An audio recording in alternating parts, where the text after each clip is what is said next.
A single bullet shattered the silence of the Cimarron Valley, and in that moment, everything changed. A hardened cowboy, a woman running from a past soaked in secrets, and a land where water is worth more than blood. But what happens when love arrives in the middle of gunfire, and danger follows right behind it? Sometimes, love isn't found in safety, but in the courage to protect each other. This channel brings you stories of the Wild West, cowboys, frontier love, sacrifice, motherhood, and the quiet compassion between broken souls. If this story pulls you in, don't forget to like, comment, share, and subscribe for more. The bullet shattered the cedar porch post a fraction of a second before the crack of the Winchester echoed across the Cimarron Valley. Silas Vance didn't flinch. Instinct, honed by years of bleeding for this parched earth, took over. He dropped to the dust, his Colt drawn and cocked in a single fluid motion. From the shadow of the barn, Mateo's rifle barked twice in rapid succession, kicking up geysers of red dirt near the ridgeline. "3 of them!" Mateo shouted over the ringing in Silas's ears. "Cross his men! They're pulling back!" Silas stayed low, his thumb resting heavily on the hammer of his revolver. He tracked the distant receding dust cloud as 3 riders spurred their horses over the crest of the hill, fleeing back toward Harlan Cross's sprawling empire. They hadn't come to kill him today, just to remind him that the water in the creek belonged to Cross, and a man who wouldn't sell his land would eventually be buried under it. Slowly, Silas stood. Silas. He holstered his weapon and brushed the dirt from his denim trousers, his jaw locked tight. The silence of the frontier settled back over the ranch, heavy and suffocating. He walked up the wooden steps of his cabin, the floorboards groaning under his boots. Sitting on the edge of a worn wooden chair, he reached into the breast pocket of his shirt and pulled out a folded piece of paper. The edges were soft from being handled too many times. It was a letter. The handwriting was elegant, precise, and completely foreign to the brutal world Silas inhabited. "I am not searching for a wealthy man, Mr. Vance. I am searching for an honest one. I leave Boston on the 14th. I will see you in New Mexico." Silas stared at the words, the smell of cordite still sharp in his nostrils. He looked at his own hands, calloused, scarred, and trembling with the residual adrenaline of a gunfight. Clara Montgomery was a seamstress from Boston. Her world was made of silk and gaslight. His world was made of barbed wire, drought, and lead. She was looking for a fresh start. If she came here, the Cimarron Valley would break her. Worse, Harlan Cross would use her to break him. With a heavy sigh, Silas walked into the dim, heat-baked cabin. He pulled a jar of ink and a rusted pen from a shelf. He didn't know how to be gentle, so he decided to be cruel. It was the only way to save her. "Miss Montgomery," he wrote, the nib scratching harshly against the parchment. "Do not board that stagecoach. I made a mistake. This land is no place for a woman, and I am no man for a husband. Stay in Boston." He blew on the ink, the harsh finality of the word settling like a stone in his gut. It was done. He would ride into town and post it immediately. The sound of galloping hooves outside made him reach for his Colt again, but the familiar whistle of his ranch hand stopped him.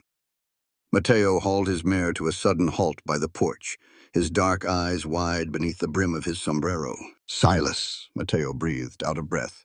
"I was just at the depot. The eastbound stagecoach pushed through the night to beat the storm rolling in over the mountains." Silas froze, his eyes darting to the freshly inked letter on the table. "When does it arrive?" Mateo shook his head. "It doesn't. It's already here." The town was little more than a jagged row of weathered timber and adobe baking, beneath a merciless afternoon sun. Heat waves shimmered above the dirt road, distorting the shapes of the horses tied to the hitching posts outside the saloon. Silas stood on the wooden platform of the depot, feeling like a condemned man waiting for the gallows.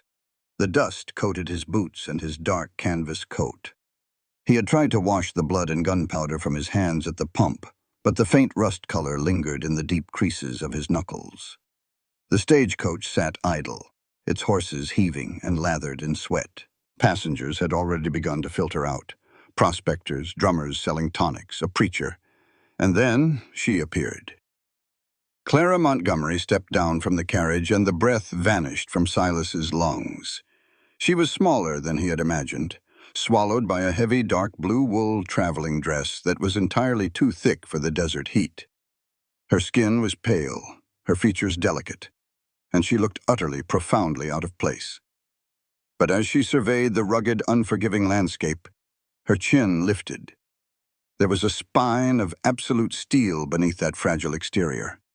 Silas forced his boots to move. He stepped out of the shadow of the depot's overhang, the spurs on his boots chiming faintly in the quiet afternoon. Clara turned. Her eyes, the color of a stormy sky, locked onto his. "Miss Montgomery," Silas said, his voice raspy from the dust and the sheer, crushing weight of the moment.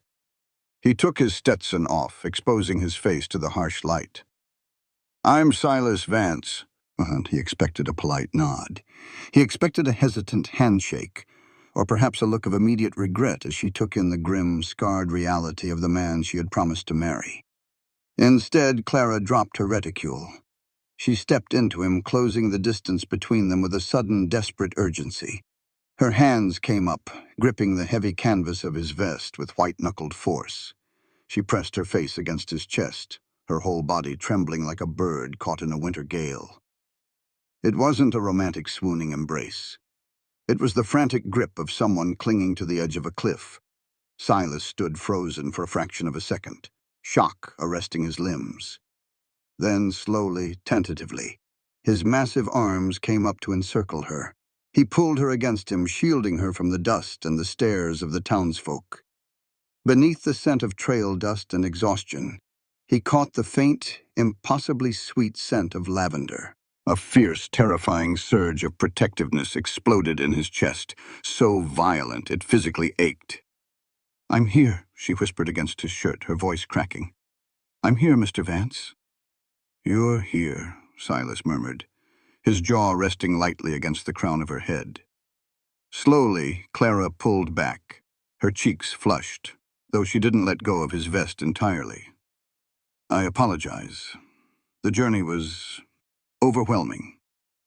"No apologies needed," Silas said roughly. He stepped back to give her space, bending down to retrieve her heavy carpet bag from the dirt. "Let me take this." "I can manage." Clara reached out quickly to grab the leather handle. As she stretched her arm, the stiff wool cuff of her sleeve rode up her forearm. Silas's eyes caught the flash of discolored skin. He grabbed the bag, intentionally brushing her wrist to push the sleeve up a fraction of an inch further. Yellow, purple, and sickly green shadows marred her pale skin. The unmistakable shape of fingerprints pressed deep into her flesh. Bruises. Clara yanked her arm back, yanking her sleeve down with a sharp, panicked intake of breath. She wouldn't meet his eyes. Silas stared at her, the blood roaring in his ears. The realization hit him with the force of a physical blow. Clara Montgomery hadn't just traveled 3,000 miles to find a husband. She had come to the most dangerous place in the country to disappear. And whatever or whoever had left those marks on her was going to have to step over his dead body to ever touch her again. The wagon ride to the Cimarron Valley was a masterclass in silence. For 2 hours, the only sounds were the rhythmic metallic squeak of the buckboard suspension, the steady clopping of the roan geldings, and the ceaseless howl of the New Mexico wind. Silas held the reins loosely in his scarred hands, his eyes constantly scanning the horizon. Yet his peripheral vision remained entirely fixed on the woman sitting rigidly beside him. Clara Montgomery had not complained once. She hadn't whimpered when the wagon hit a rut that rattled their teeth, nor had she shielded her face from the abrasive red dust that coated her immaculate dark blue traveling dress. She sat with her spine straight, her hands folded tightly in her lap, staring out at the vast, desolate expanse of sagebrush and jagged mesas. Every time the wagon lurched, Silas caught a glimpse of her wrists as her sleeves shifted. The mottled purple and yellow bruises were a silent, screaming testament to the life she had fled. A cold, dark fury coiled in Silas's gut. He didn't know the man who had put his hands on her, but he knew with absolute certainty that if the bastard ever stepped foot in the territory, the desert scavengers would feast well. "It's vast," Clara finally spoke, her voice a soft melodic contrast to the harsh environment. It was raspy from the dust, but steady. "It's empty," Silas corrected, his tone gruffer than he intended. He shifted on the wooden bench, acutely aware of how much space his large frame took up compared to her petite stature. "Empty means dangerous, Miss Montgomery. Out here, the land doesn't care if you're good or wicked. It'll bleed you dry either way." Clara turned her head to look at him. Her eyes, the color of a bruised winter sky, held an intelligence that caught him off guard. "I suspect there are places heavily populated by people that are far more dangerous, Mr. Vance." The weight of her statement hung in the dry air between them. Silas swallowed hard, his grip tightening on the leather reins. She was talking about Boston. She was talking about the bruises. He wanted to ask her. He wanted to demand a name so he could carve it into a bullet, but he forced his jaw shut. She had come to him for safety, not an interrogation. "We're here," Silas announced as the wagon crested a low, rocky ridge. Below them lay the Vance Ranch. It was a modest, rugged operation fighting a desperate war against the elements. A crude perimeter of newly strung barbed wire surrounded a solitary adobe cabin with a tin roof that glared under the fading sun. A short distance away stood a weathered barn and a corral holding a handful of Mustang horses. Beyond that, a thin ribbon of green marked the creek, the only lifeblood keeping the ranch from turning to dust. Clara looked down at the homestead. Silas braced himself for the disappointment he was sure would wash over her face. In her letters, she had written of gaslit streets, grand libraries, and velvet curtains. He had a dirt floor in half his house and a wood stove that smoked if the wind blew in the wrong direction. "It's sturdy," Clara said softly. Silas blinked, turning to look at her. "It's dirt, Miss Montgomery. Baked mud and timber." "Adobe," she corrected, a ghost of a smile touching her chapped lips. "I read about it before I left. It keeps the heat out in the summer and holds the warmth in the winter. It's practical. I like practical." Silas didn't know what to say to that. He urged the horses forward, pulling the wagon into the yard just as the sun dipped behind the mesas, plunging the valley into a sudden, biting twilight. Mateo emerged from the barn, wiping axle grease from his hands with a rag. He paused, taking off his sombrero with a respectful nod as Clara let Silas help her down from the wagon. When Silas's large, calloused hands spanned her narrow waist, he felt her stiffen for a fraction of a second before forcing herself to relax. The hesitation felt like a knife to his ribs. He set her on the ground quickly, stepping back to give her air. "Welcome to Cimarron, Senora Vance," Mateo said, his eyes darting to Silas with a silent question. "Not yet, Mateo," Silas grunted, grabbing Clara's heavy carpet bag from the back of the wagon. "Just Miss Montgomery for now. See to the team." Silas led her up the single wooden step and pushed open the heavy oak door.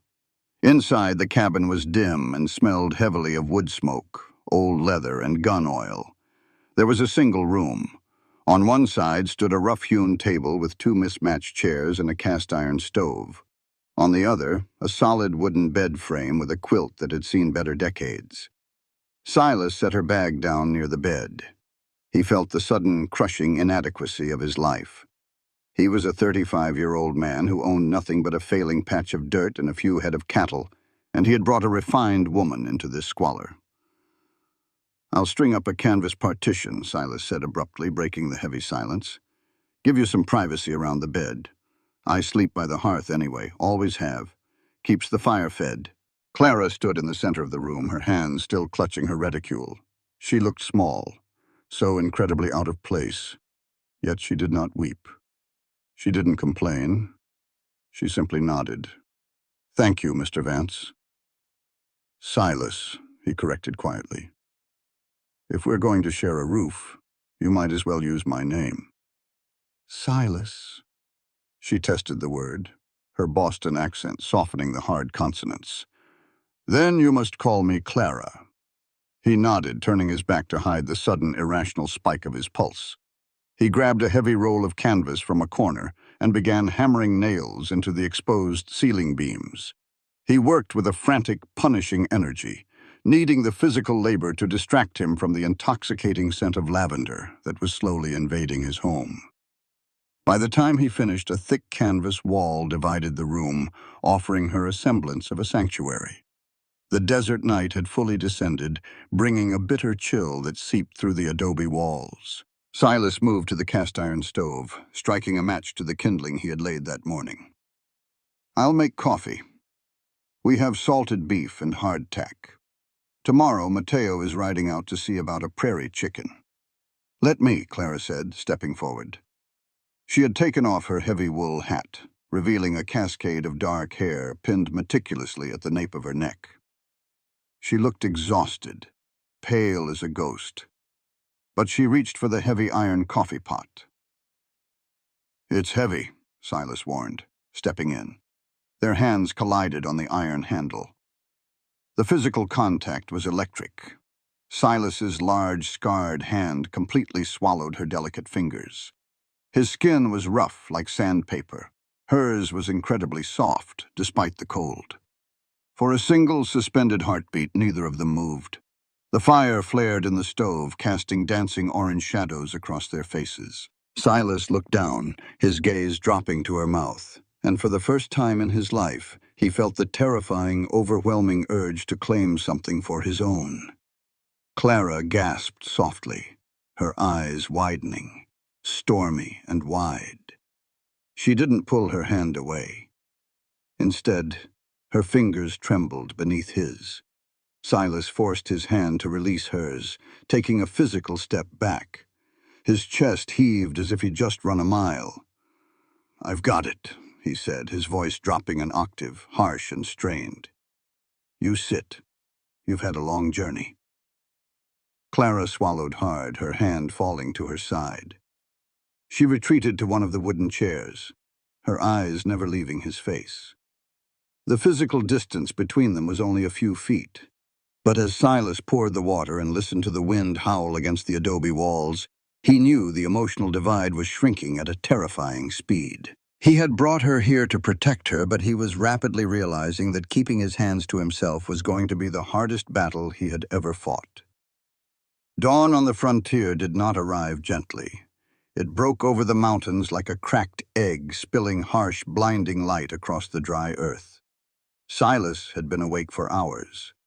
In truth, he hadn't slept at all. He had spent the night staring at the glowing embers in the hearth, listening to the soft, rhythmic breathing of the woman sleeping behind the canvas partition. Every time she shifted on the mattress, his muscles tightened.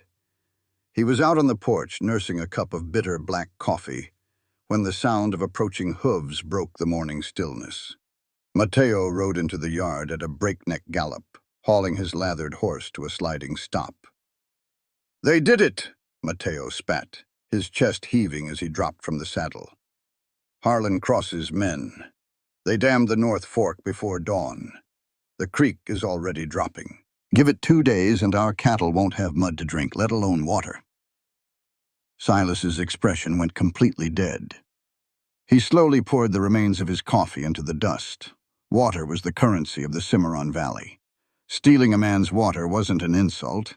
It was a death sentence. "Saddle the black," Silas said, his voice eerily calm. He turned on his heel and strode back into the cabin. Clara was standing by the stove, fully dressed in a simpler cotton gown, her hair braided down her back. She froze when she saw the look on his face.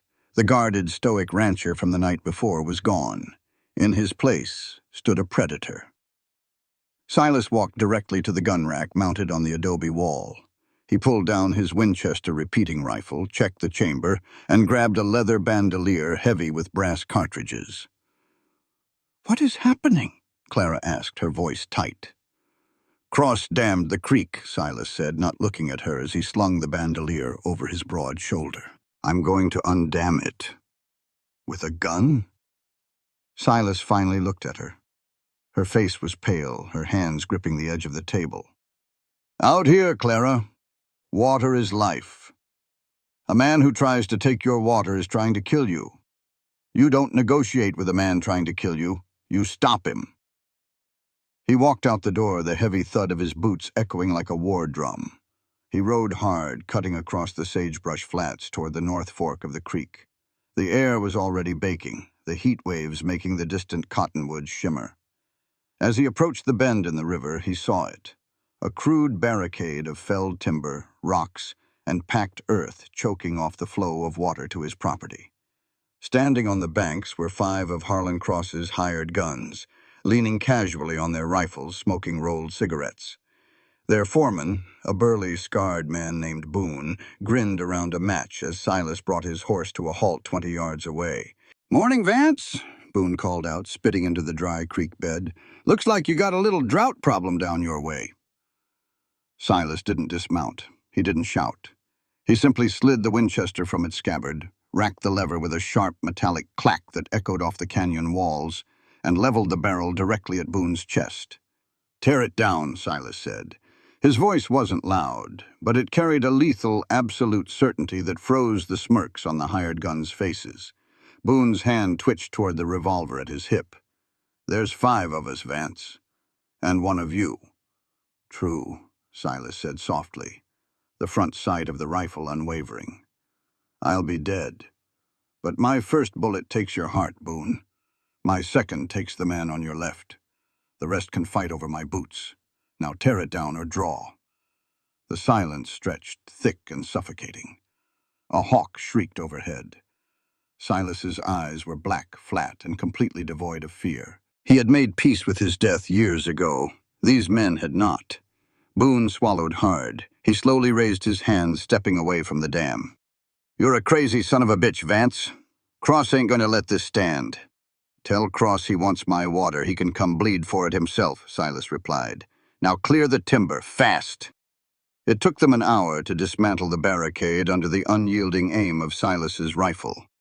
When the water finally rushed free, muddy and violent, Silas watched the men ride away. Only then did he lower his weapon, his muscles burning from the tension. When Silas rode back into the yard, Clara was waiting on the porch. She had a bucket of water and a rag, having evidently spent the morning scrubbing the dust from the cabin's windows. She watched him dismount, her eyes tracking the Winchester still clutched in his hand. She didn't look horrified. She looked intensely focused. Silas walked up to the porch, smelling of horse sweat and adrenaline. "It's done. Water's flowing." "Mateo explained it to me," Clara said, her voice steady. "He said Harlan Cross wants your land, and he will do anything to force you out. He said those men would have killed you." "They would have tried," Silas corrected grimly. He leaned the rifle against the adobe wall and reached for the pump to wash his hands. "Teach me," Clara said. Silas froze, the water spilling over his dusty knuckles. He turned to look at her. "Teach you what?" "How to use that."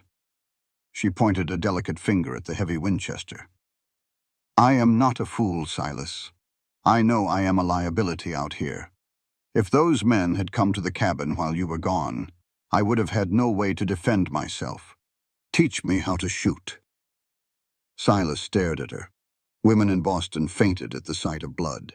They hired men to do their violence. But Clara Montgomery was standing on a dust-swept porch, wearing a dress stained with dirty water, looking at a deadly weapon not with fear, but with determination. The fierce respect that flared in his chest was dangerously close to awe. "It's heavy," Silas warned, wiping his hands on his trousers. "It'll bruise you." "I have survived worse bruises than a rifle butt," she said, lifting her chin. The reference to her past hit him like a physical blow. He nodded slowly. "All right. Step into the yard." Silas picked up the Winchester, checked the chamber, and walked her out toward a row of empty tin cans Mateo had lined up on a fence rail weeks ago. "Plant your feet," Silas instructed, stepping up close behind her. He handed her the rifle. As she took the weight of it, she staggered slightly. Silas instantly moved in, his chest brushing her back, his large hands covering hers on the cold steel of the barrel and the wooden stock. The scent of her lavender soap enveloped him, scrambling his thoughts. He could feel the delicate line of her spine through the thin cotton of her dress, the rapid flutter of her heartbeat against his forearm. "Pull it tight against your shoulder," Silas murmured, his voice dropping into a raspy gravel. He adjusted her posture, his hands lingering just a second too long on the soft curve of her waist to square her hips. "If there's space between the stock and your body, the recoil will snap your collarbone. Tight, Clara. Like you're trying to push it through your own flesh." She obeyed, pulling the heavy wood firmly into her shoulder pocket. She was trembling, but her jaw was set. Sight down the barrel. Line the front post in the center of the rear notch. Put it dead center on the can. Silas leaned down, his cheek resting inches from hers. He could feel the warmth radiating from her skin. The urge to turn his head and press his lips to the sensitive cord of her neck was so overpowering it made his hands shake. "I see it," she whispered, her breath hitching.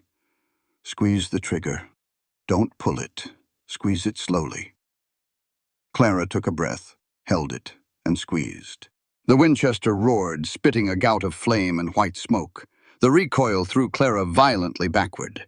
Silas caught her instantly, his strong arm wrapping like an iron band around her waist, absorbing the shock and keeping her on her feet. "Ah!" Clara gasped, her free hand flying to her shoulder. The tin can on the fence remained completely untouched. The bullet had buried itself in the dirt 3 yards to the left. Silas immediately took the rifle from her, his chest tight with guilt. "I told you, it kicks like a mule, we're done." "No!" Clara snapped, her eyes flashing with a sudden brilliant fire. She pushed her hair out of her face, rubbing her shoulder, but she reached out and grabbed the barrel of the gun. "I missed. Show me how to reload it." Silas looked down at her. Her eyes were watering from the pain, her shoulder was undoubtedly already bruising, and her hands were shaking. But she wasn't backing down. She was fighting. She was fighting for her place in this brutal world, and she was fighting to stand beside him. The last of Silas's stoic protective walls crumbled into dust. He didn't just respect her in that moment. As he stared down into her fierce, beautiful face, he realized with terrifying clarity that he was already completely, helplessly consumed by her. "All right," Silas said softly, his eyes burning with a dark, possessive heat as he handed the weapon back. "Rack the lever, Clara. Let's try again." The Rusty Spur Saloon in the town of Cimarron was a place where men went to drink away the dust, and usually they brought plenty of it inside with them. The floorboards were perpetually coated in a layer of red grit, and the air smelled of stale beer, chewing tobacco, and unwashed bodies. When the saloon doors swung open at mid-morning, the man who stepped through brought the entire room to a grinding, apprehensive halt. He did not wear denim, nor did he wear the canvas dusters favored by the cattlemen. He wore a perfectly tailored charcoal gray 3-piece suit that looked as though it had just been pressed in a Boston tailor shop. His bowler hat was immaculate, a silver pocket watch chain draped across his tailored waistcoat, catching the meager light filtering through the dirty windows. He looked entirely out of place, yet the cold, dead-eyed confidence with which he surveyed the room communicated a lethality that made even the hardest cowboys at the bar avert their gaze. Agent Sterling of the Pinkerton National Detective Agency walked to the bar, his leather shoes clicking sharply against the floorboards. The bartender, a balding man named Elias, swallowed hard and wiped down the scarred mahogany with a dirty rag. "What can I get you, mister?" Sterling did not ask for whiskey. He reached into the inner pocket of his coat with a gloved hand and withdrew 2 items. He set them down on the wet wood with deliberate slowness. The first was a heavy, gleaming $20 Double Eagle gold coin. The second was a sepia-toned tintype photograph. "I am looking for a thief," Sterling said. His voice was smooth, cultured, and devoid of any human warmth. "She arrived on the westbound stagecoach 3 days ago. Her name is Clara Montgomery." Elias looked at the gold coin, more money than he made in a month, and then down at the photograph. The image captured a young woman with a strong jaw, delicate features, and stormy eyes. It was the same woman who had been waiting on the depot platform, the one who had practically thrown herself into the arms of the most dangerous, unapproachable rancher in the valley. Elias's eyes flicked up to the Pinkerton. "Lots of folks come through here, mister. Can't say I keep track of the women folk." Sterling smiled. It was a terrifying expression that didn't reach his eyes. He reached into his coat again and produced a second gold coin, stacking it atop the first with a sharp clink. "A man in my profession understands the value of discretion, bartender," Sterling said softly, "but he also understands the limits of loyalty. The man she is with, who is he?" Elias stared at the $40 in gold. He thought of his failing business, his debts. Slowly, his hand crept out and covered the coins. "His name is Silas Vance. He runs a spread out by the North Fork of the creek, but mister, you best step careful. Vance ain't a man who takes kindly to strangers trespassing." "I assure you," Sterling murmured, turning away from the bar and adjusting his bowler hat. "Mr. Vance is going to find me far less agreeable than he thinks." 10 miles away, the sky above the Cimarron Valley was beginning to die. Silas stood by the corral, a heavy coil of hemp rope in his hand, watching the northern horizon. The brilliant, punishing blue of the morning had been swallowed by a sickly, bruised purple. The air had gone dead still. The cicadas had stopped their incessant buzzing, and the Mustang horses in the pen were pacing nervously, their ears pinned back flat against their skulls. It was the quiet before the slaughter. "Silas!" Mateo's voice cracked across the yard as he sprinted from the barn, pointing wildly toward the distant mesas. Silas didn't need to look. He could already feel the sudden massive drop in barometric pressure making his ears pop. A towering solid wall of churning red earth was rolling across the plains. It stretched from the ground to the heavens, swallowing the sun and turning the daylight into a suffocating apocalyptic twilight. A haboob, a New Mexico dust storm of biblical proportions. "Get the horses in the barn," Silas roared, sprinting toward the corral. "Drop the heavy bar! Tie down the water troughs!" For 10 frantic minutes they worked in a state of controlled panic. The wind hit them before the dust did, a sudden violent gale that nearly knocked Silas off his feet. It carried the scent of ozone and pulverized rock. He shoved the last terrified Mustang into the barn, helping Mateo heave the massive wooden doors shut, just as the sky turned completely black. "Go to the bunkhouse! Don't come out until it passes!" Silas yelled over the deafening roar of the wind. Silas turned and ran for the adobe cabin. The wall of dirt slammed into the ranch. It was like breathing sandpaper. The dust coated his eyes, filled his mouth, and stung his skin like a million tiny needles. He hit the porch blind, his hands scrambling for the iron latch of the door. He threw his shoulder against the heavy oak, forcing it open against the gale, and fell inside. It took all of his strength to shove the door shut behind him and throw the heavy iron bolt. The sudden dampening of the noise was a physical relief, though the howling outside still sounded like a freight train derailing around them. Silas leaned against the door, chest heaving, coughing up red grit. "Silas!" Through the dim, dust-choked air of the cabin, Clara rushed toward him. She had a damp cloth in her hands. Her eyes were wide with terror, but she didn't freeze. She pressed the cool, wet cloth directly to his face, wiping the blinding grit from his eyes and mouth. "I've got you," she said, her voice trembling but loud enough to be heard over the storm. "Are you hurt?" Silas took the cloth from her, wiping the back of his neck, his breathing slowly steadying. He looked down at her. She was wearing her simple cotton dress, her hair escaping its pins and falling in dark, chaotic waves around her shoulders. In the dim amber light of the single kerosene lamp she had lit, she looked wildly, heartbreakingly beautiful. "I'm fine," he rasped, his voice raw. He looked around the cabin. Dust was already seeping through the microscopic cracks in the window frames and under the door, laying a fine red powder over the table and the floor. "We need to seal the gaps, or we'll suffocate in here. Wet every rag, towel, and piece of clothing we have. Stuff them under the door and around the window sills." For the next half hour, they worked in tandem. They moved around each other in the tight confines of the cabin, their shoulders brushing, their hands occasionally colliding as they jammed wet fabric into the screaming drafts. The temperature inside the adobe structure was rising, the air growing thick, humid, and intensely oppressive. When the last window was sealed, Silas stepped back. He was covered in sweat and mud. The physical exertion and the stifling heat was unbearable. Without thinking, he unbuttoned his canvas duster and let it drop to the floor, following it with his soaked undershirt. He stood bare-chested by the hearth, pumping water into a tin basin to wash the grime from his arms and torso. His chest and back were a road map of violence. Pale, jagged scars from knives, the puckered starburst of an old bullet wound on his ribs, and the raw, purple bruising on his shoulder from the Winchester's recoil the day before. He heard a soft intake of breath.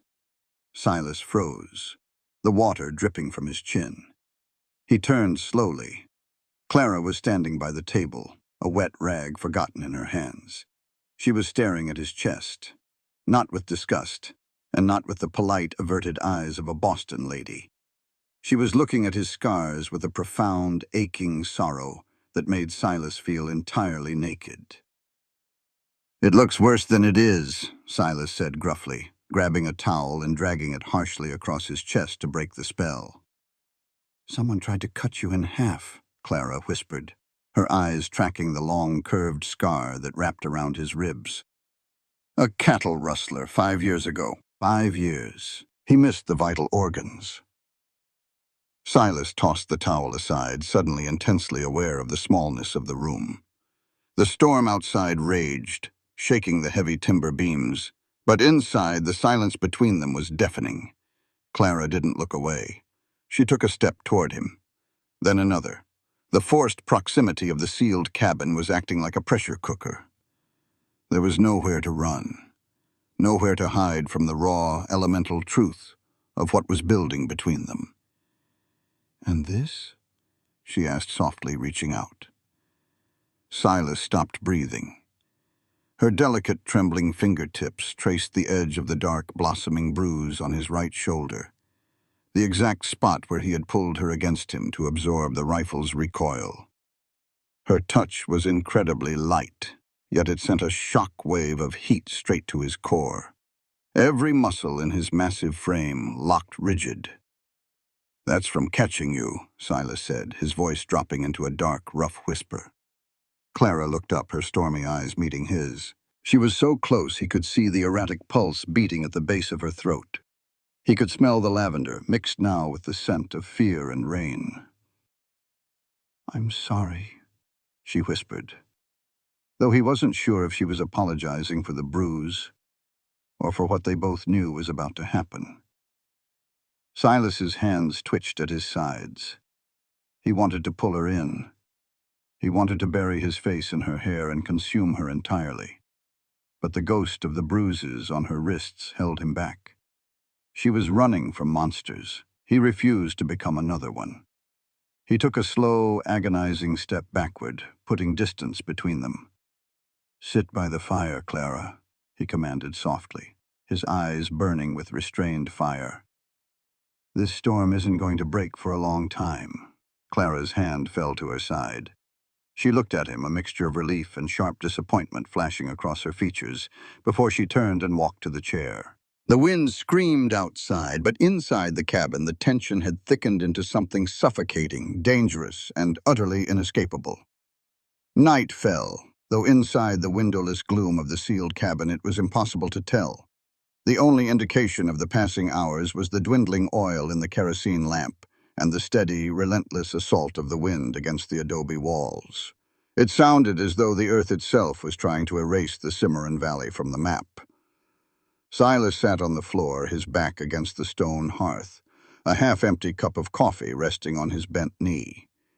He had put a clean flannel shirt on, unable to bear the weight of Clara's gaze on his scarred skin. Clara paced. The small area between the table and her canvas partition had become a trench, and she marched it with the restless, frantic energy of a caged animal. Every time a particularly violent gust shook the roof, she flinched.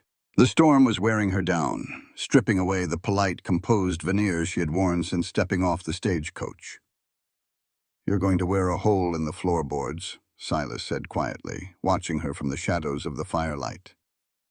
Clara stopped, her chest heaving. She wrapped her arms around herself. "How long does this last? The wind, it sounds like it's angry, like it's searching for something." "Searching for you," Silas thought, though he didn't say it. "It'll blow itself out by morning," Silas assured her, setting his tin cup down. "It's just dirt and air, Clara. It can't hurt you in here. You're safe." "Safe," she repeated, the word tasting bitter on her tongue. She let out a short, humorless laugh that bordered on a sob. "I don't think I even know what that word means anymore." She turned abruptly and walked behind the canvas partition. Silas heard the rustle of fabric, the sound of her shifting her belongings. He closed his eyes, leaning his head back against the stone, trying to will his racing pulse to slow. Then the cabin groaned. A massive gust of wind, stronger than any before it, slammed into the broadside of the house. The heavy oak door rattled violently in its iron frame. Behind the canvas, Clara let out a sharp cry of alarm. There was the sound of a stumble, followed by a heavy, resounding thud that shook the floorboards. Silas was on his feet in a fraction of a second. He swept the canvas curtain aside, his hand instinctively dropping to the heavy hunting knife at his belt. "Clara!" She was on her knees on the braided rug, unhurt but frozen in terror. The sudden lurch of the cabin had caused her to lose her footing, and in doing so, she had knocked her heavy carpet-bag off the edge of the bed. The bag had hit the floor upside down. The worn leather clasps had given way. Spilled across the floorboards were her modest cotton nightgowns, a hairbrush, and a few ribbons. But sitting dead center in the pile, exposed to the flickering light of the hearth, was a massive leather-bound ledger. It was thick, bound in expensive Moroccan leather, and secured with a heavy brass lock that had been violently prized open.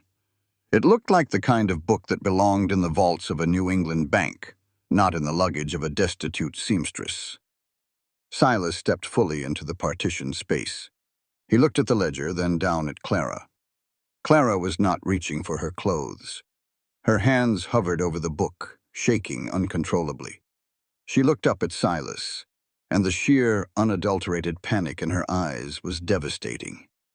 It was the look of a condemned prisoner who had just heard the trap door unlatch. "What is that?" Silas asked. His voice was dangerously calm, the tone he used right before he pulled a trigger. Clara squeezed her eyes shut. A single tear escaped, cutting a clean track through the fine layer of red dust on her cheek. "I lied to you," she whispered, her voice breaking. "In the letters, I lied." Silas didn't move. He didn't shout. He stood like a monolith in the dim light. "Tell me the truth." Clara let out a shuddering breath and slumped back on her heels. The fight drained out of her all at once, leaving only exhaustion.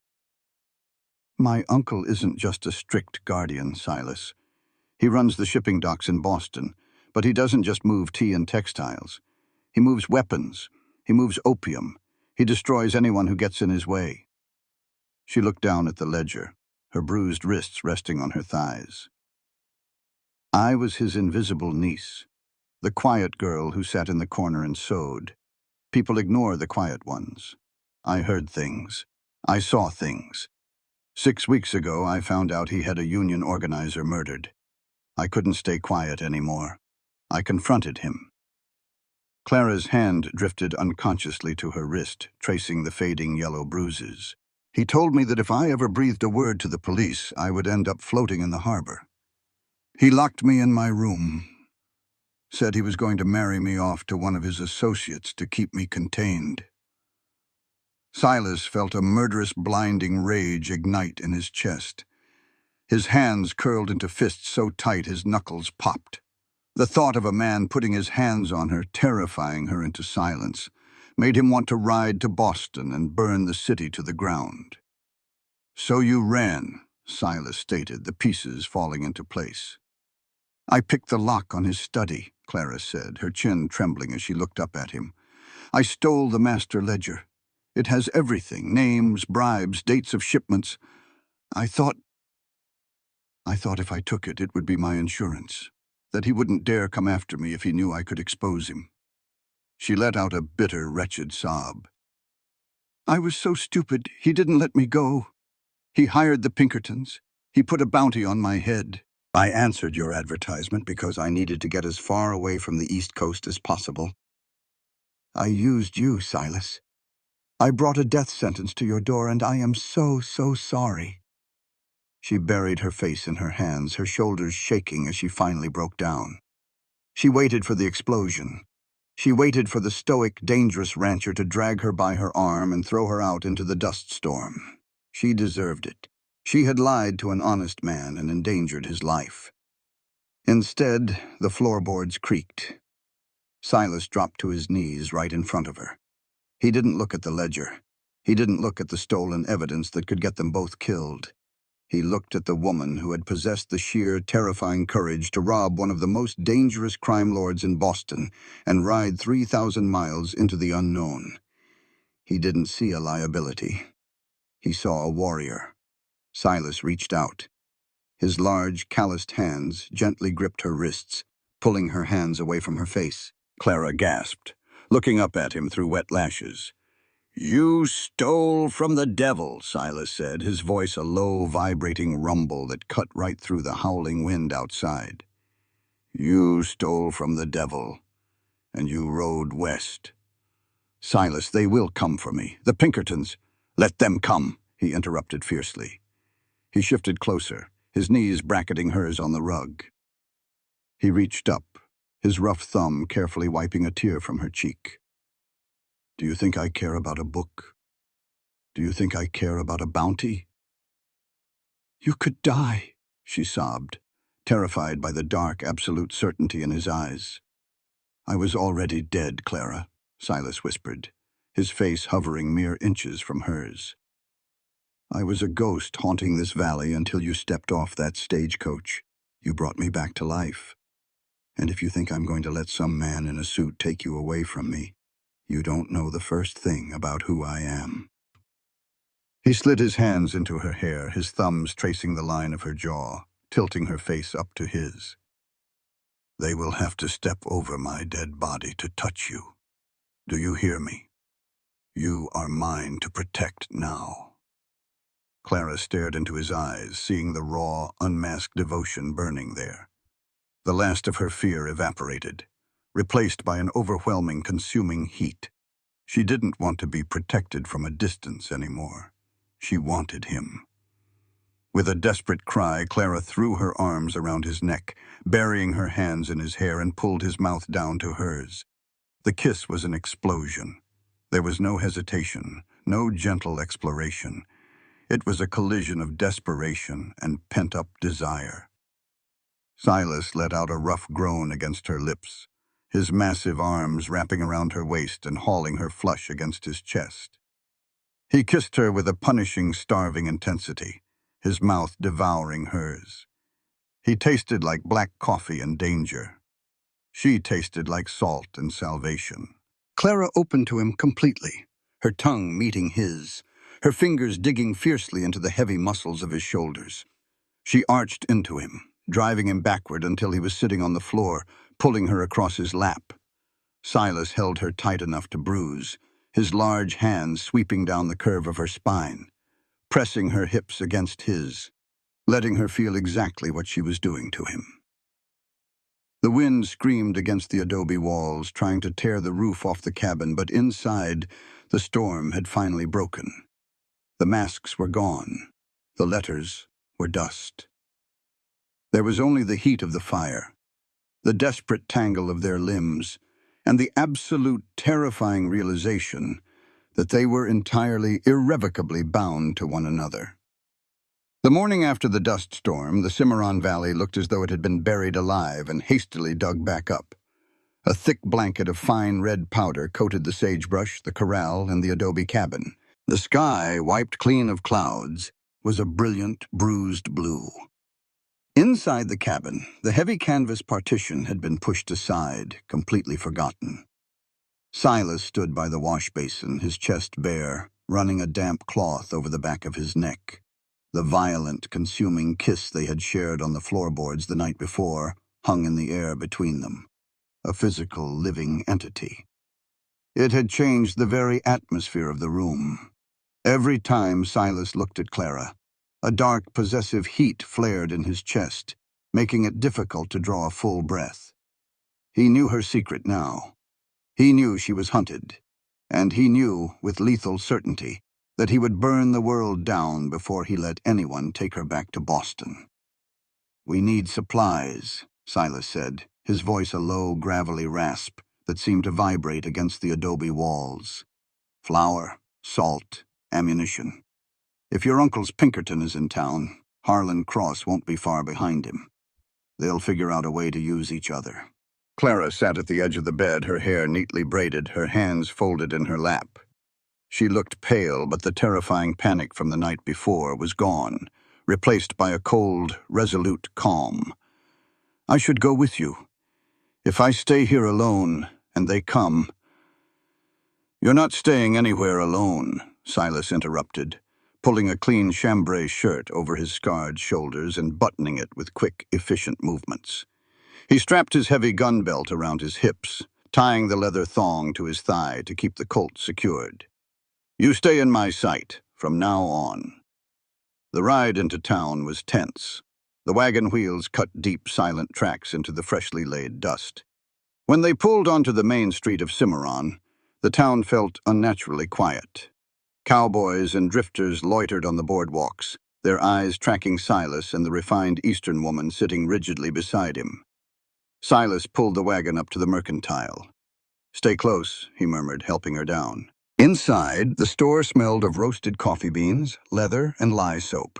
Silas moved to the counter, speaking in low tones with the proprietor as he ordered boxes of Winchester cartridges and buckshot. Clara wandered toward the back of the store, her fingers lightly brushing a bolt of calico fabric. For a moment, she allowed herself to imagine a life where her only worry was picking a pattern for kitchen curtains. "A long way from Massachusetts, Miss Montgomery." The voice was perfectly modulated, cultured, and entirely devoid of warmth. Clara froze. Her blood turned to ice in her veins. She slowly turned around. Standing at the end of the aisle was Agent Sterling. His charcoal suit was immaculately brushed, free of the dust that coated everyone else in the territory. His bowler hat rested in his gloved hands. He looked like a phantom of her past, conjured into the harsh light of the West. "I don't know who you are," Clara said, her voice shaking despite her desperate attempt to keep it steady. Sterling smiled, a thin, reptilian stretching of his lips. "You do. And I know you. Your uncle is very displeased, Clara. The ledgers, please. Hand them over. Come with me quietly to the depot, and I will ensure your return trip to Boston is comfortable." "I would rather die," she breathed, taking a step back. Sterling's eyes went flat. He stepped forward with terrifying speed, his gloved hand shooting out to wrap around her upper arm like a steel vice. "That can be arranged. You are a thief, and you are coming with Take your hand off her." The words weren't shouted.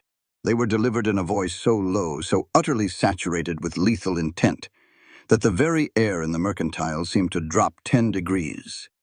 Sterling paused, turning his head. Silas stood at the head of the aisle.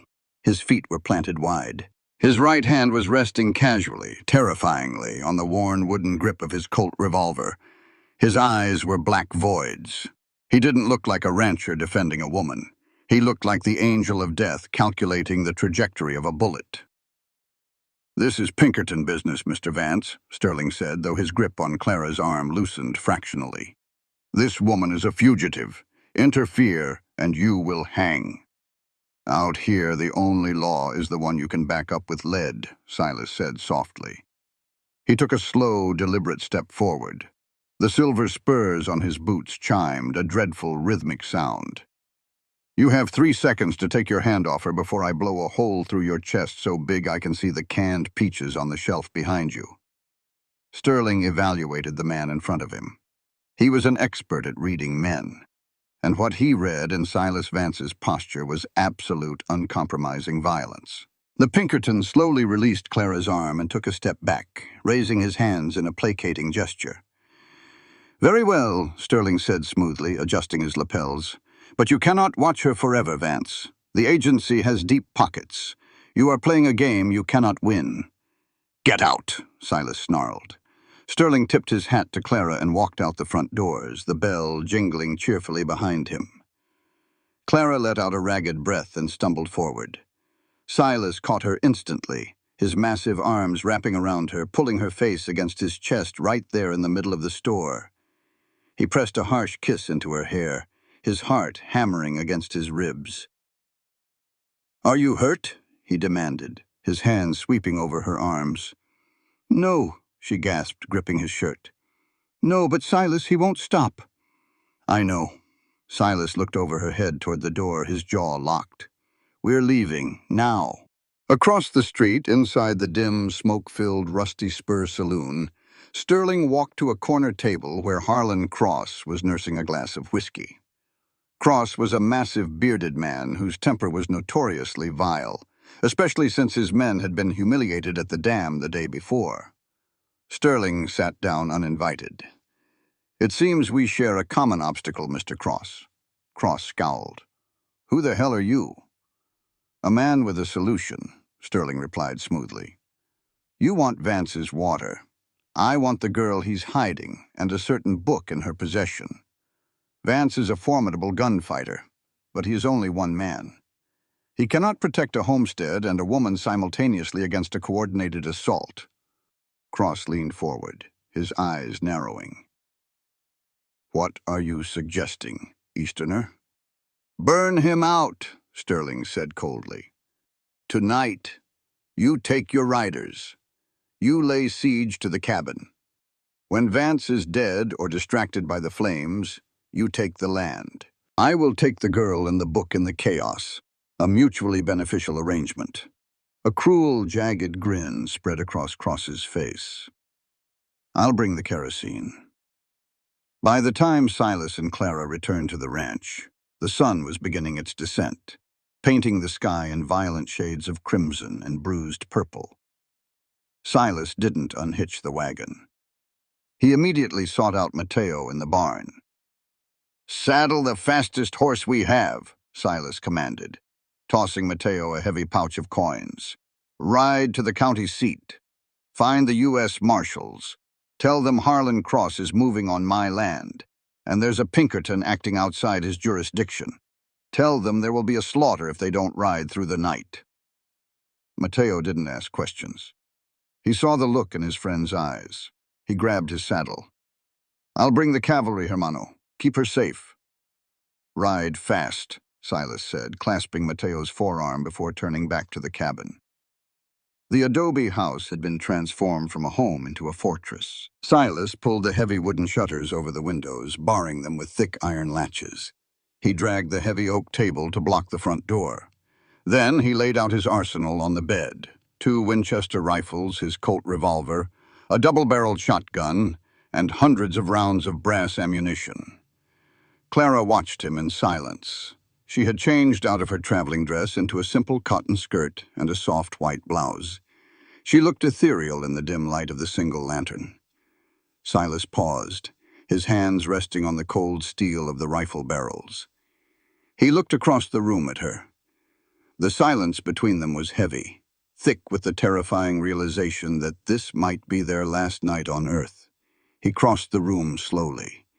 When he reached her, he didn't say a word. He simply reached out and tangled his rough fingers in the hair at the nape of her neck, tilting her face up. "Silas," she whispered, her voice trembling. "I'm not going to let them take you," he murmured, his thumb brushing over her lower lip. "But if tomorrow doesn't come, I need you to know." "I know," Clara breathed, tears spilling over her lashes. "I know. Make me yours, Silas. Please. Tonight. Let me be yours." The last remnants of Silas's restraint shattered. He leaned down and captured her mouth in a kiss so deep, so completely consuming, it stole the breath from her lungs. He scooped her up in his arms, her weight nothing to him, and carried her to the bed, gently pushing the rifles aside. There was no hesitation, no gentle courting. It was a collision of two desperate souls claiming each other on the edge of the abyss. As Silas's rough hands mapped the soft curves of her body, peeling away the cotton fabric, Clara gasped, arching into his touch. She mapped his scars with her fingertips, kissing the jagged marks on his chest, claiming his pain as her own. When they finally came together, Silas let out a ragged groan, burying his face in the crook of her neck. He worshipped her with a fierce, starving intensity, moving with a rhythm that matched the frantic beating of their hearts. Clara held onto his broad shoulders, whispering his name like a prayer in the dark, her nails biting into his skin as pleasure and terror intertwined. In the suffocating heat of the sealed cabin, surrounded by cold steel and gunpowder, Silas Vance surrendered his soul to the girl from Boston. He loved her with every shattered piece of his heart, and as she cried out, shattering apart in his arms, he knew he was ready to die to keep her safe. The silence of the frontier night was absolute. It was a heavy, suffocating stillness that pressed against the thick adobe walls of the cabin.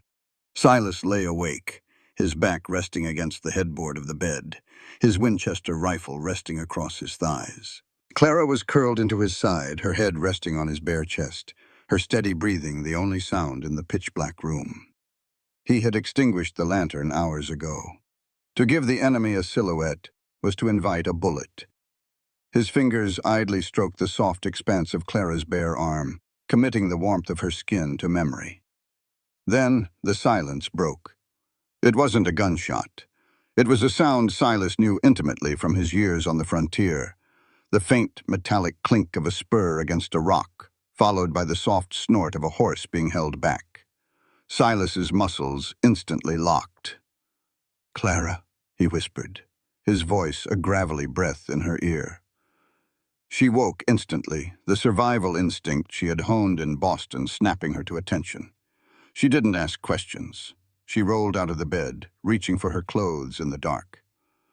"Get behind the hearth," Silas ordered, swinging his legs over the edge of the mattress and pulling on his boots. He tossed her a heavy woolen blanket. "Stay low. Do not stand up no matter what happens." A sudden brilliant flash of orange light illuminated the cracks in the wooden shutters. Thwack!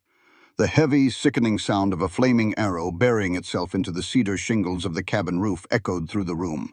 A second later, another hit, then a third. "Burn him out!" a voice roared from the darkness outside. Harlan Cross. "Shoot anything that runs out the door!" Gunfire erupted. A hail of lead slammed into the thick adobe walls, sounding like a torrential hailstorm. A bullet punched through the wooden shutter of the south window, sending deadly splinters flying across the room and shattering a clay pitcher on the table. Silas didn't flinch. He moved with cold, terrifying precision. He stepped to the side of the window, peering through the bullet hole. He saw the silhouettes of Cross's men, illuminated by the torches they carried, using the corral fencing for cover. Silas kicked the latch on the shutter, throwing it open just enough to rest the barrel of his Winchester on the sill. He didn't fire blindly. He aimed at a torchbearer, exhaled, and squeezed the trigger. The rifle roared, filling the cabin with a blinding flash and the sharp, sulphurous stench of gunpowder. Outside, the torch dropped to the dirt, accompanied by a scream of agony. Silas worked the lever action with blistering speed. Clack boom, clack boom.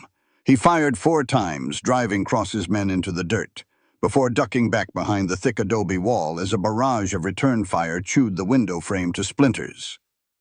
"Silas!" Clara cried out over the deafening noise. He looked back. She wasn't cowering behind the stone hearth. She had crawled across the floor on her hands and knees, dragging the heavy leather bandolier of ammunition and the second Winchester rifle. She shoved her back against the wall beneath the window, completely hidden from the outside, but right at his feet. "I can reload," she yelled, her eyes wide but fiercely determined. Her hands were shaking, but she grabbed a handful of brass cartridges. "It's going to burn you," Silas yelled back, dropping his empty rifle into her lap and snatching the fully loaded one she held up to him. "I don't care! Shoot!" Silas pivoted back to the window, laying down a suppressing fire. The barrel of the discarded rifle in Clara's lap was searing hot, blistering the delicate skin of her palms as she clumsily, desperately shoved rounds through the loading gate. The metal bit into her fingers, slicing a knuckle, but she didn't stop. She couldn't stop. He was fighting for her life. She would bleed for his. Smoke began to seep through the ceiling planks. The flaming arrows had done their job. The dry cedar shingles were catching fire, the orange glow casting shifting, demonic shadows through the suffocating cabin. The temperature inside spiked dramatically, making it hard to draw breath. "Vance!" Agent Sterling's cultured, chilling voice carried over the gunfire. "The roof is going. Send out the ledger and the girl, and you can walk away." Silas responded by blowing the hat off the Pinkerton's head, forcing Sterling to dive behind a horse trough. "Here!" Clara screamed, coughing as the smoke thickened. She shoved the reloaded Winchester up to Silas, taking the empty, smoking one from his hands. There were streaks of soot and blood on her pale face, her cotton blouse smeared with gunpowder. Silas had never seen anything more magnificent in his life. "We can't stay in here," Silas shouted, coughing as he fired again. "When the roof caves, it'll bury us in embers." "What do we do?" "On my signal, I'm going to kick the back door open. We run for the creek. Stay behind me!" Before he could give the order, a massive section of the burning roof groaned and partially collapsed inward.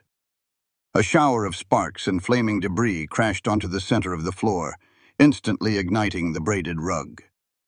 The blinding light of the fire fully illuminated the interior of the cabin.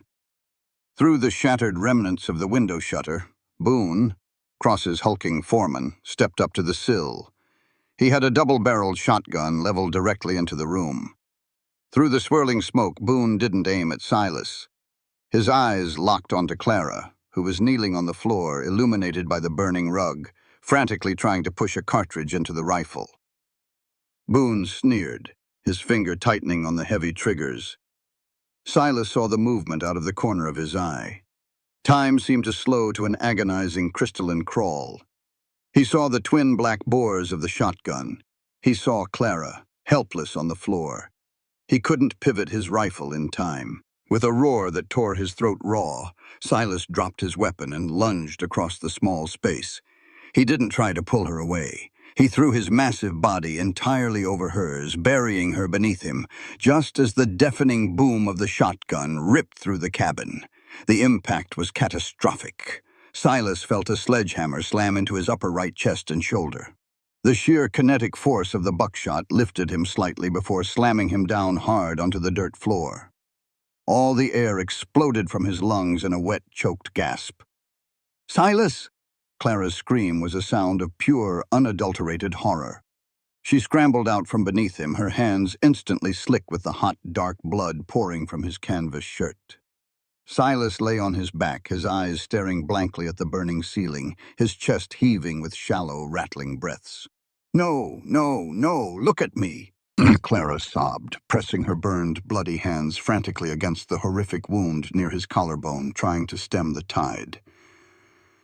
"Silas, stay with me, please!"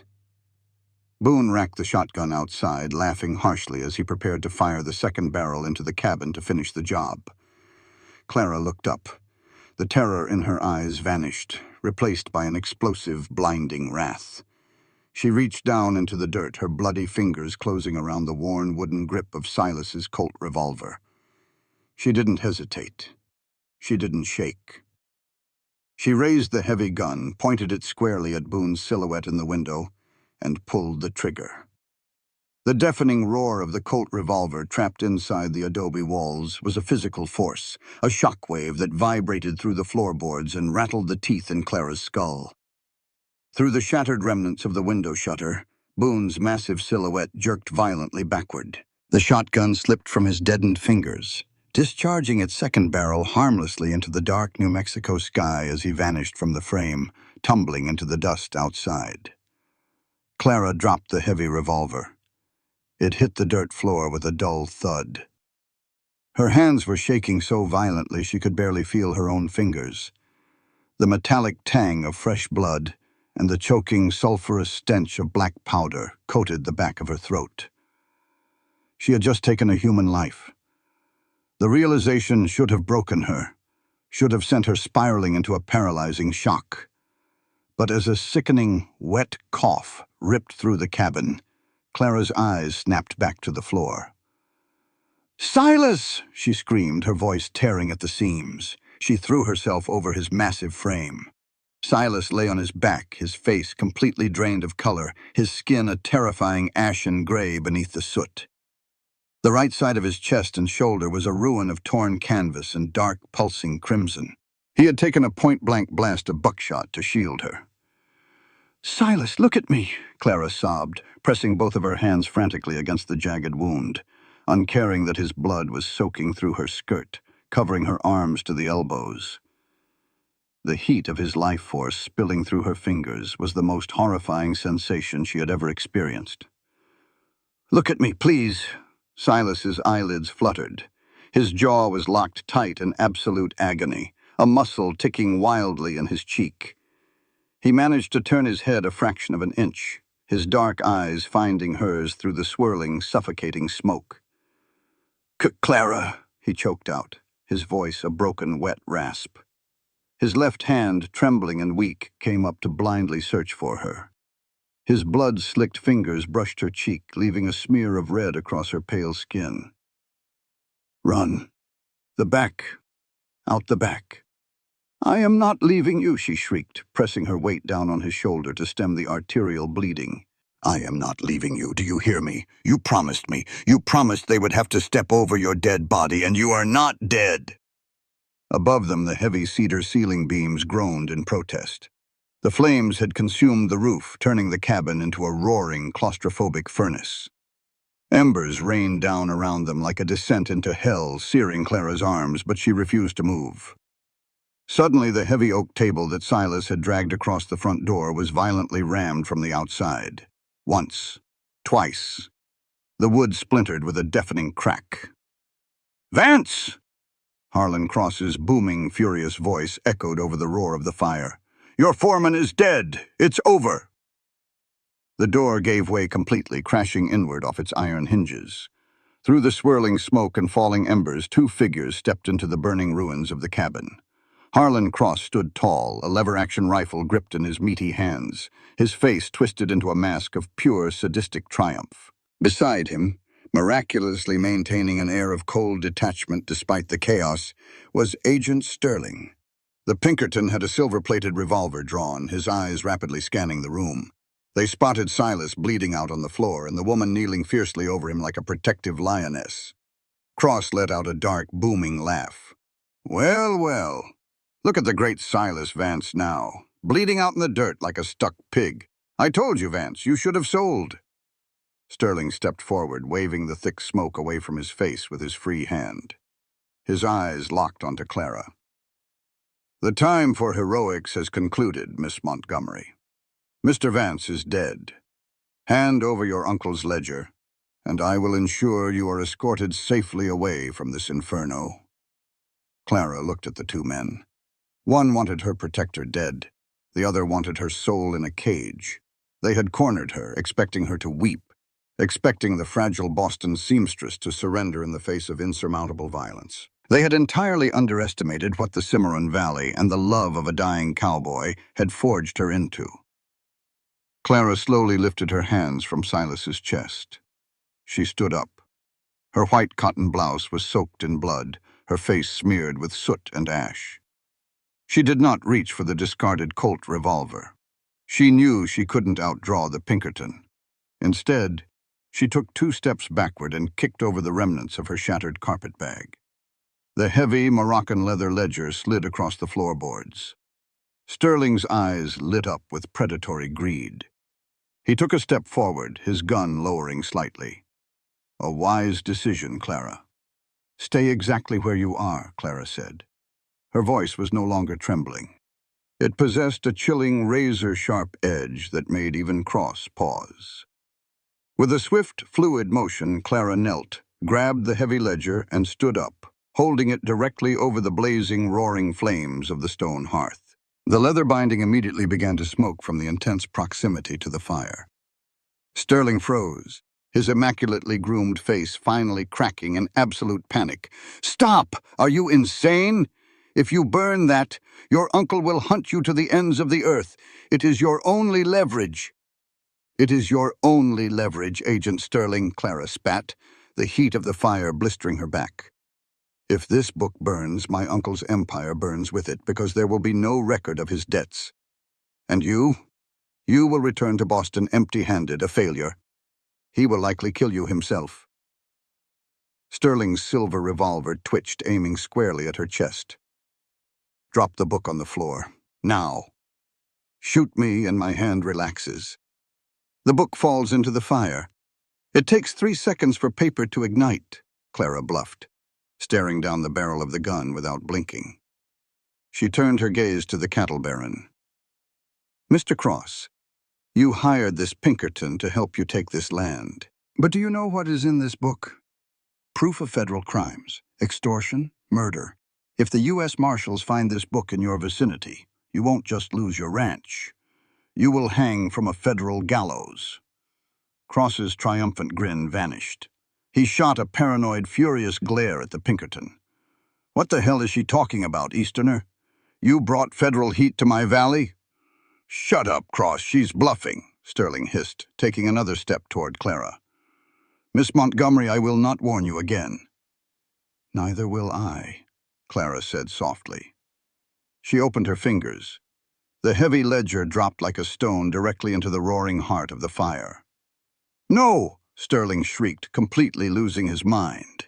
He dropped his silver revolver to the floor and lunged forward, diving toward the hearth, plunging his bare, gloved hands into the blazing flames to retrieve his prize. "You stupid bitch!" Cross roared, realizing the alliance was broken and the distraction was complete. He raised his Winchester, aiming it directly at Clara's head. Clara squeezed her eyes shut, waiting for the impact. Bang! The gunshot did not come from Cross's rifle. Clara opened her eyes. Harlan Cross was staring down at his own chest in absolute shock. A massive, blossoming stain of red was spreading across his heavy canvas coat. He swayed on his feet, his rifle slipping from his grasp before collapsing forward into the dirt with a ground-shaking thud. Clara gasped and spun around. Silas was propped up on his left elbow. His face was a mask of unimaginable agony, his lips pulled back over his teeth in a grimace of pure, agonizing exertion. In his trembling, blood-soaked left hand, he held the Colt revolver Clara had dropped earlier. He had used the last ounce of his fading strength, fighting through the blinding pain of a shredded shoulder, to pull the trigger and save her life. As Cross hit the floor, Silas's arm gave out. The gun slipped from his fingers and he collapsed backward into the dust, his eyes rolling back in his head. "Silas!" Clara screamed, dropping to her knees beside him again. Outside the burning cabin, the sound of thunder erupted. It wasn't the sky, it was the frantic, rhythmic drumming of dozens of galloping hooves splashing across the creek. "Federal Marshals, drop your weapons!" a voice boomed through the night. Mateo burst through the shattered doorway, a rifle in his hands, followed immediately by 3 men wearing the tin stars of the United States government. They swept into the room, their guns drawn. They found Sterling screaming, rolling on the floor, his hands severely burned, clutching the charred, ruined remains of the ledger. They found Harlan Cross dead in the dirt, and in the center of the inferno, illuminated by the collapsing, burning roof, they found Clara Montgomery.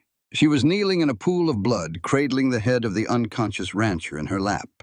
The marshals rushed forward to pull her out of the burning structure, but she fought them like a wildcat, refusing to let go of Silas, until Mateo physically lifted the cowboy's broad shoulders and helped drag him out into the cool night air. They laid Silas down on the soft grass near the edge of the creek.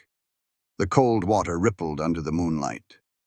The cabin behind them was fully engulfed, a pillar of fire raging against the dark sky, consuming the adobe, the blood, and the ghosts of Boston. A marshal knelt beside Silas. pressing a thick wad of bandages against the horrific shoulder wound. "He's lost a lot of blood, ma'am. He's fading fast.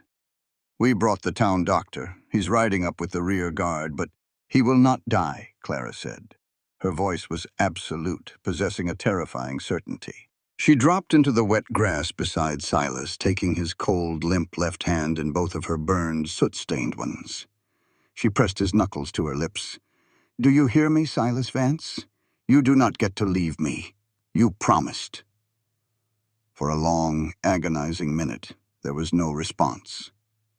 The only sound was the crackle of the burning cabin and the shouts of the marshals arresting Cross's surviving men. Then Silas's fingers twitched. Slowly, agonizingly, his dark eyes cracked open. He looked up at the star-strewn New Mexico sky, and then turned his head to look at Clara. She was bruised, burned, covered in soot and his blood. She had never looked more beautiful. With a ragged, breathless groan, Silas fought through the pain. He reached up with his uninjured arm. His large, heavy hand wrapped around the back of her neck, pulling her down to him. He didn't kiss her. He simply buried his face in the crook of her neck, breathing in the scent of smoke, lavender, and survival. And it was a fierce, desperate embrace, locked together in the ashes of the life they had just burned down to save each other. "I've got you," Silas rasped against her skin. A bloody, exhausted promise. "I'm right here." Clara closed her eyes, her tears finally falling, washing tracks of clean skin through the soot on her face. She held on to him, feeling the steady, stubborn beat of his heart against her own. The war was over, and they had won. The Cimarron Valley in the spring was a landscape of quiet, breathtaking resurrection. The brutal, suffocating dust of the summer and the lethal ice of the winter gave way to a sudden, vibrant explosion of life. Wild sage bloomed in bright strokes of violet, and the creek ran high, clear, and loud, fed by the melting snowpack from the distant mountains. 1 year had passed since the night the sky caught fire. Silas Vance stood on a low ridge overlooking his property, a heavy wooden mallet resting on his shoulder. He took off his Stetson, wiping a sheen of sweat from his brow with the back of his forearm. He looked different now. The harsh, hollow gauntness of a man starving for a reason to live had vanished. He was deeply tanned, his chest and arms thick with muscle built from rebuilding his world from the ground up. Beneath the collar of his chambray shirt, a thick, jagged mass of scar tissue marred his right shoulder and collarbone. It ached fiercely when the weather turned cold, a permanent reminder of the buckshot that had nearly ended his life. But Silas didn't mind the pain. Every time it throbbed, it reminded him that he was alive. He looked down into the valley. The old, cramped adobe cabin was gone. In its place stood a sprawling, beautiful ranch house built of sturdy timber and reinforced stone. It had a wide, wraparound porch, large glass windows that let in the morning light, and a stone chimney that pumped sweet-smelling cedar smoke into the crisp air. Beyond the house, the barbed wire fences stretched for miles, enclosing a herd of cattle that had tripled in size. With Harlan Cross dead, his monopoly over the valley's water rights had collapsed. The smaller ranchers had breathed a collective sigh of relief, and the Vance Ranch had prospered in the vacuum.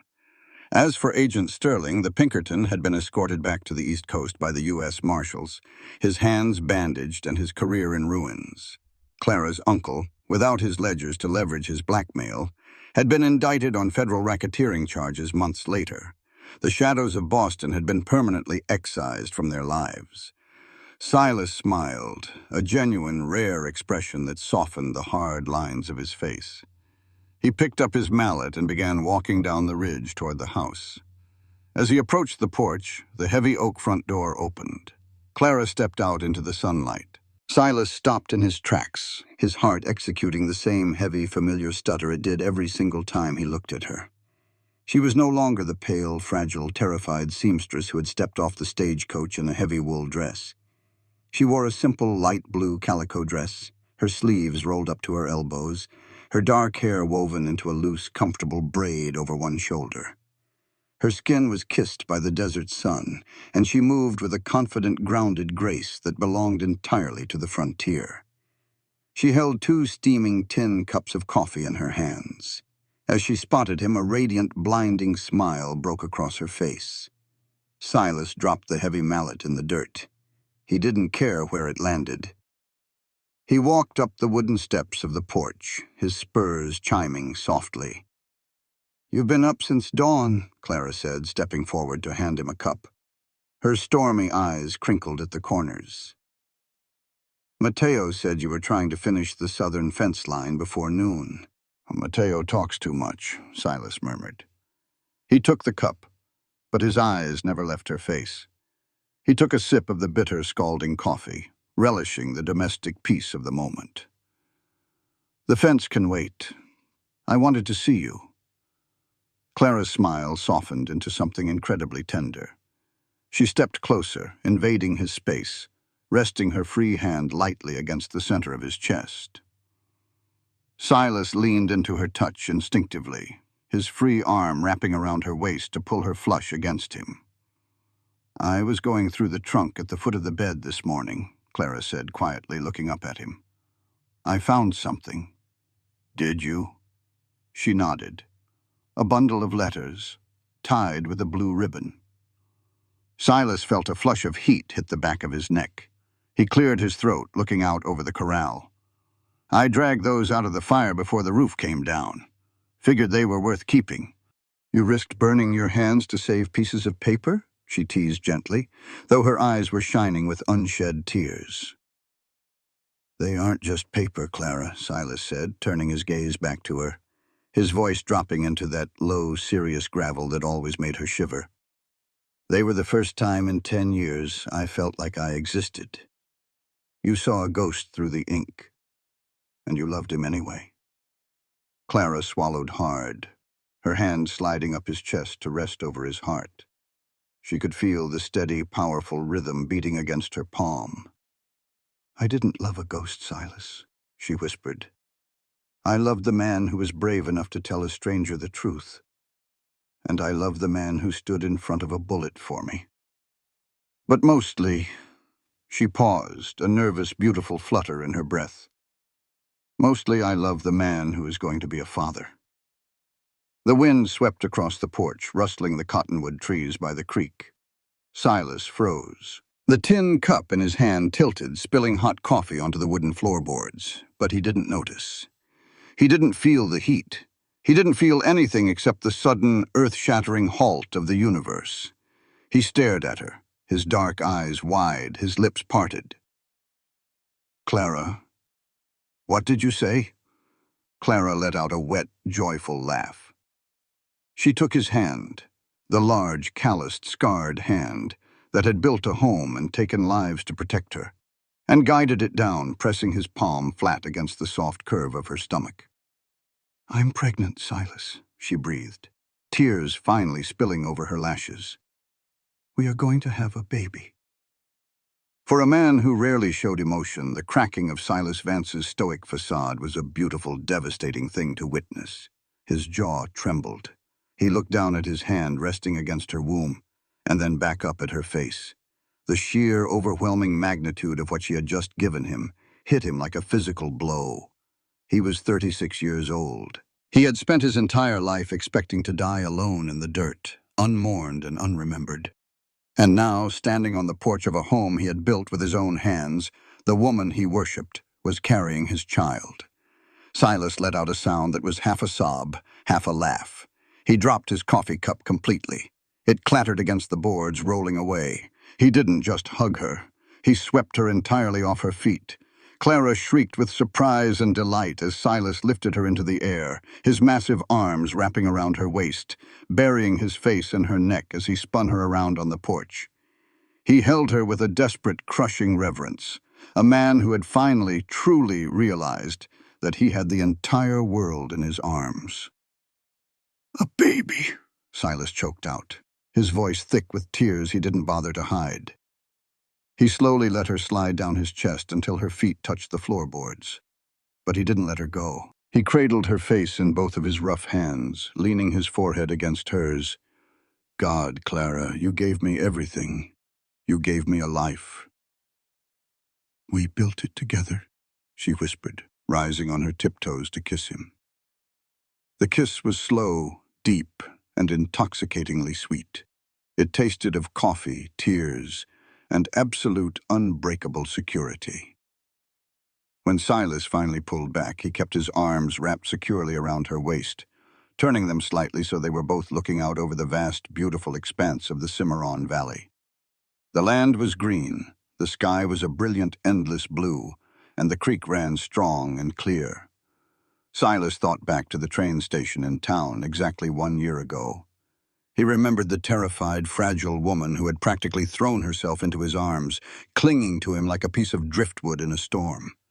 That embrace had been born of fear, a desperate collision of two lonely souls hoping they hadn't made a terrible mistake. But as Clara leaned back against his chest now, resting her hands over his large forearms, completely relaxed and entirely safe, Silas knew that the fear was gone forever. He tightened his grip on her, pressing a kiss to the crown of her head, feeling the warm New Mexico sun on his face. He had given his heart away through letters to a stranger in Boston. But nothing, not the gunfights, not the fire, and not the endless miles of the frontier could have prepared him for the absolute perfection of keeping her. They stood together on the porch, watching the spring breeze ripple through the sagebrush, ready to meet whatever the future held. Because out here in the wild and untamed West, they had proven that while the land could break a man, love could make him invincible. This content was carefully researched, developed, and manually edited by our team to deliver meaningful stories with valuable life lessons. Every narrative is crafted to entertain, inspire, and empower our audience. We believe that great stories can change lives, and we are committed to bringing you content that matters. Thank you for being part of our community.